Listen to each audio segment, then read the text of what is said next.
Hotel del Coronado. Hotel del Coronado, also known as the Del and Hotel Del, is a historic beachfront hotel in the city of Coronado, just across the San Diego Bay from San Diego, California. It is one of the few surviving examples of an American architectural genre, the wooden Victorian beach resort. It is the second largest wooden structure in the United States after the Tillamook Air Museum in Tillamook, Oregon, and was designated a California Historical Landmark in 1970 and a National Historic Landmark in 1977. When it opened in 1888, it was the single largest resort hotel in the world. It has hosted presidents, royalty, and celebrities through the years. The hotel has been featured in numerous movies and books. The hotel received a 4-diamond rating from the American Automobile Association and was once listed by USA Today as one of the top 10 resorts in the world. History. San Diego land boom. In the mid-1880s, the San Diego region was in the midst of one of its first real estate booms. At that time, it was common for a developer to build a grand hotel as a draw for what would otherwise be a barren landscape. The Hollywood Hotel in Hollywood, the Raymond Hotel in Pasadena, the Hotel Del Monte in Monterey, and the Hotel Redondo in Redondo Beach were similar grand hotels built as development enticements during this era. Coronado Beach Company. In November 1885, 5 investors went together to buy all of Coronado and North Island, approximately 4,000 acres, for $110,000. Those people were E.S. Babcock, retired railroad executive from Evansville, Indiana, Hampton L. Story, of the Story and Clark Piano Company of Chicago, Jacob Guendie. In April 1886, Babcock and Story created the Coronado Beach Company, after which they established a number of additional enterprises to support the development of Coronado. The Coronado Ferry Company built wharves and storage facilities and developed ferryboat service between Coronado and San Diego. The Coronado Water Company piped fresh water under San Diego Bay from the San Diego River. The Coronado Railroad Company provided rail lines in Coronado, and eventually a belt line connected Coronado to San Diego via the Strand. Hotel del Coronado also boasted one of the largest electrical power plants in the state, providing service to the entire community of Coronado until the 1920s. The men hired architect James W. Reed, a native of New Brunswick, Canada, who first practiced in Evansville and Terre Haute. His younger brother Merritt Reed, a partner in Reed Brothers, the Evansville firm, stayed in Indiana, and brother Watson Reed helped supervise the 2,000 laborers needed. Babcock's vision. Construction. Construction of the hotel began in March 1887 on a sandspit populated by jackrabbits and coyotes. If the hotel were ever to be built, one of the numerous problems to overcome was the absence of lumber and labor in the San Diego area. The lumber problem was solved with contracts for exclusive rights to all raw lumber production of the Dilbier and Carson Lumber Company of Eureka, California, which was one of the West's largest. Planing mills were built on site to finish raw lumber shipped directly from the Dilbier and Carson lumber yards, located on the shores of Humboldt Bay. To obtain brick and concrete, Reed built his own kilns. He also constructed a metal shop and ironworks. Labor was provided largely by Chinese immigrants from San Francisco and Oakland.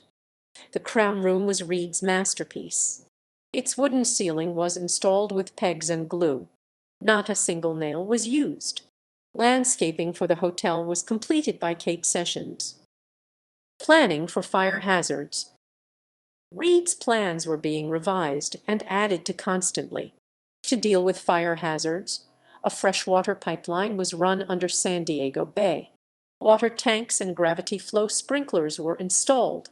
He also built 2 giant cisterns with concrete walls a foot thick in the basement to store rainwater. Although these cisterns were never used for rainwater, They were reputedly very handy for storing alcoholic beverages during Prohibition. Reed also installed the world's first oil furnace in the new hotel, prompting a Los Angeles oil company to build tankers to carry the oil to Coronado. Electric lighting in a hotel was also a world first. The electric wires were installed inside the gas lines, so if the electricity didn't work, they could use gas to illuminate the rooms. Contrary to popular rumor, Thomas Edison was not involved in the installation of the Dell's electrical system. The electricity was installed by the Mather Electric Company out of Chicago, sometimes referred to as Mather Perkins Company. An early Dell brochure touted its Mather incandescent electric lamps, of which there are 2,500. Electricity was still new to San Diego, having been introduced in 1886. In 1904, Hotel del Coronado introduced the world's first electrically lighted, outdoor living Christmas tree. From the San Diego Union, December 25, 1904, the tree selected for the honor is one of the three splendid Norfolk Island pines on the plaza grassy area in front of the hotel. It has attained a height of 50 feet, and its branches stand proudly forth. Grand opening and real estate bust. When the 399-room hotel opened for business in February 1888, 1440 San Diegans traveled across the bay. Reports of the new Grand Hotel were wired across the country, but just as the hotel was nearing completion, the Southern California land boom collapsed. Babcock and Story needed additional funds at a time when many people were deserting San Diego. Babcock turned to Captain Charles T. Hind and sugar magnate John D. Spreckels, who lent them $100,000 to finish the hotel. The Coronado Beach Company was then capitalized with $3 million United States dollars. The company directors at this time were E. S. Babcock, John Diedrich Spreckels, Captain Charles T. Hind, H. W. Mallet, and Giles Kellogg. By 1890, Spreckels bought out both Babcock and Story. The Spreckels family retained ownership of the hotel until 1948. The original grounds had many amenities, including an Olympic-sized saltwater pool, tennis courts, and a yacht club with architecture resembling the hotel's Grand Tower. A Japanese tea garden, an ostrich farm, billiards, bowling alleys, hunting expeditions, and deep-sea fishing were some of the many features offered to its guests. Prince Edward and Wallis Simpson. On April 7, 1920, Edward, Prince of Wales, was honored with a grand banquet in the Crown Room. There has been speculation that it was at this event that he first met his future wife Wallis Spencer, later known as Wallis Simpson, who lived in Coronado at the time. However, most historians believe they did not meet at that time, and both Edward and Wallis wrote in their memoirs that they met much later. Hollywood's playground. The popularity of the hotel was established before the 1920s. It already had hosted Presidents Harrison, McKinley, Taft, and Wilson. By the 1920s, Hollywood's stars and starlets discovered that the Dell was the place to stay, and many celebrities made their way south to party during the 1920s and 1930s, specifically during the era of Prohibition. Douglas Fairbanks, Charlie Chaplin, Rudolph Valentino, Clark Gable, Errol Flynn Mee West, Joan Crawford, Katharine Hepburn, Bette Davis, and Ginger Rogers were a few of the many great players-actors who stayed at the hotel. On New Year's Day 1937, during the Great Depression, the gambling ship SS Monte Carlo, known for drinks, dice, and dolls, was shipwrecked on the beach about a quarter-mile south of the Hotel del Coronado. World War II. During World War II, many West Coast resorts and hotels were taken over by the U.S. government for use as housing and hospitals. The Hotel del Coronado housed many pilots who were being trained at nearby North Island Naval Air Station on a contract basis, but it was never commandeered. General Manager Stephen Royce convinced the Navy to abstain from taking over the hotel because most of the additional rooms were being used to house the families of officers. He pointed out that the fathers, mothers, and wives were given priority to the rooms because it may be the last time they will see their sons and husbands. Ultimately, the Navy agreed, and the hotel never was appropriated. The hotel was designated as a wartime casualty station. It began a Victory Garden program, planting vegetables on all spare grounds around the hotel. Post-war, Barney Goodman purchased the hotel from the Spreckels in 1948. From the end of World War II until 1960, the hotel began to age. While still outwardly beautiful, neglect was evident. In 1960, local millionaire John Alessio purchased the hotel and spent $2 million on refurbishment and redecorating. Popular Hollywood set designer Al Goodman was commissioned by Alessio to oversee the hotel's restoration and refurbishments, which notably included the Grand Ballroom, the Victorian Room Lounge, and the Victorian Elevator Grill. Alessio sold the hotel to M. Larry Lawrence in 1963. Lawrence's initial plan was to develop the land around the hotel and ultimately to demolish it, but he later changed his mind. During his tenure, Lawrence invested $150 million to refurbish and expand much of the hotel. He doubled its capacity to 700 rooms. He added the Grand Hall Convention Center and two 7-story ocean towers just south of the hotel. The Lawrence family sold the hotel to the Travelers Group after Lawrence's death in 1996. The Travelers Group completed a $55 million upgrade of the hotel in 2001, which included seismic retrofitting. 21st century. While retaining its classic Victorian look, the hotel continues to upgrade its facilities. In July 2005, the hotel obtained approval to construct up to 37 limited-term occupancy cottages and villas on the property. They also received approval to add up to 205 additional rooms. The hotel has been sold in several transactions between financial institutions. In 2003, Travelers sold the property to CNL Hospitality Properties, Inc. and KSL Recreation Corp. CNL/KSL. This ownership group completed a $10 million upgrade of 381 rooms in June 2005. The hotel was then owned by the Blackstone Group LP 60% Strategic Hotels and Resorts, Inc. When Strategic Hotels and Resorts, Inc.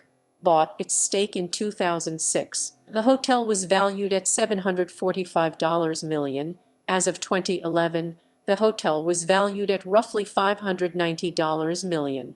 In 2014, Strategic Hotels and Resorts became full owners of the hotel. In December 2015, Blackstone purchased Strategic Hotels and Resorts. In March 2016, Blackstone sold Strategic Hotels and Resorts to Anbang Insurance Group, a Beijing-based Chinese insurance company, in a $6.05 billion deal involving multiple resorts. Anbang thus bought 16 luxury American hotel properties, including the Hotel del Coronado. 15 of the 16 were immediately transferred to Anbang. However, the sale of the Hotel del Coronado was held up because of concerns expressed by the Federal Interagency Committee on Foreign Investment in the United States, which reviews acquisitions of U.S. businesses by foreign investors for possible national security risks. The agency was concerned about the hotel's proximity to major Navy bases. In October 2016, it was reported that the deal had fallen through and the hotel would remain in Blackstone's ownership. In August 2017, Hilton Hotels and Resorts took over the management of Hotel del Coronado as part of their Curio collection. The resort is still owned by Blackstone, and the name Hotel del Coronado has not changed. The hotel began a redevelopment and expansion in February 2019 to add new entryway, more guest rooms, parking garages, another restaurant, and more. The remodel is projected to last 3 years and cost $400 million. On March 26, 2020, the hotel announced that it would be closing temporarily due to a reduction in business related to the worldwide COVID-19 epidemic. This was the first time in the property's 132-year history that it has closed its doors to guests. The hotel is now open again to the public. Notable guests. Notable guests have included Thomas Edison, Marilyn Monroe, L. Frank Baum, Charlie Chaplin, King Calico of Hawaii, Vincent Price, Babe Ruth, James Stewart, Bette Davis, and Katharine Hepburn. More recently, guests have included Terry Cornelius, Kevin Costner, Whoopi Goldberg, Gene Hackman, George Harrison, Keanu Reeves, Brad Pitt, Madonna, Barbara Streisand, and Oprah Winfrey. The following presidents have stayed at the hotel: Benjamin Harrison, William Howard Taft, Woodrow Wilson, Franklin D. Roosevelt, Lyndon B. Johnson, Richard Nixon, Gerald Ford, Jimmy Carter, Ronald Reagan, George H. W. Bush, Bill Clinton, and George W. Bush. George W. Bush. Another famous resident of the hotel is the purported ghost of Kate Morgan. On November 24, 1892, she checked into room 302, then 3312, now 3327. She told staff she was awaiting the arrival of her brother, who was a doctor. She said he was going to treat her stomach cancer, but he never arrived. She was found dead on the steps leading to the beach 3 days later. The case was declared a suicide. She had shot herself. Another tragedy took place on the beach at the hotel in 1904 when actress Isadore Rush drowned. In popular culture, films. The hotel was first featured in a film when it was used as a backdrop for The Flying Fleet 1927. Since then, it has been featured in at least 12 other films, including Some Like It Hot 1959, starring Marilyn Monroe, Jack Lemmon, and Tony Curtis, where it represented the Seminole Ritz in southern Florida; Wicked 1973, which was completely filmed on location there; The Stuntman 1980, starring the science historian James Burke, filmed his special The Neuron Suite at the Coronado.